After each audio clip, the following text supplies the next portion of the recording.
রুরকির কিছু বাজার দোকান আর চলুন আপনাদেরকে ঘুরে দেখাই। এত গরম এখন পড়েছে এখানে, সকালবেলায় কোথাও বেরোনো কিন্তু একদম যুদ্ধের মতো। আমাদের অ্যাপার্টমেন্টের বাইরেটাতে এরকম প্রচুর বড় বড় টবে চায়না ডলের গাছ লাগানো রয়েছে। গাছগুলোকে আমি যতবারই দেখি আর ভাবি যে বিনা যত্নে কত সুন্দর গাছগুলো সতেজ হয়ে রয়েছে।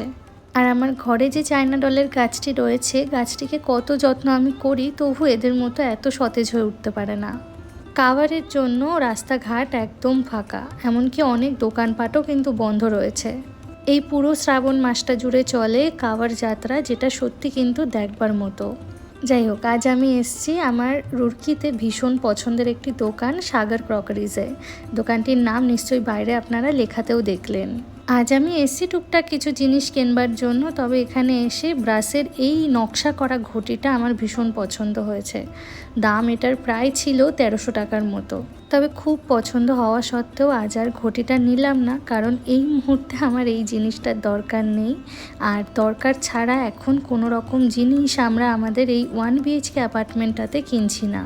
বিয়ের পর থেকেই আমি লক্ষ্য করেছি যে বিভিন্ন রকমের ক্রকারিজ এবং ঘর সাজানোর জিনিসের প্রতি আমার একটা আলাদা রকমের ইন্টারেস্ট জন্মেছে। আর আমার মতো যারা ঘর সাজাতে ভালোবাসে তাদের জন্য এই দোকানটি হলো একদম পারফেক্ট একটা ডেস্টিনেশন। আর আমার ঘরের ম্যাক্সিমাম জিনিসই কিন্তু আমি এই সাগর ক্রকারিজ থেকেই কিনে থাকি।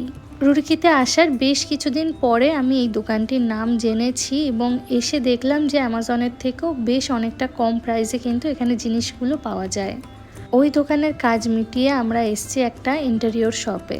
অ্যাকচুয়ালি অভিজিতের অফিসটাতে কিছু ইন্টেরিয়রের কাজ করাবে ভাবছে, তো সেই কারণেই একটা দোকানে আমরা গেছিলাম মোটামুটি একটা প্রাইসের আইডিয়া নিতে।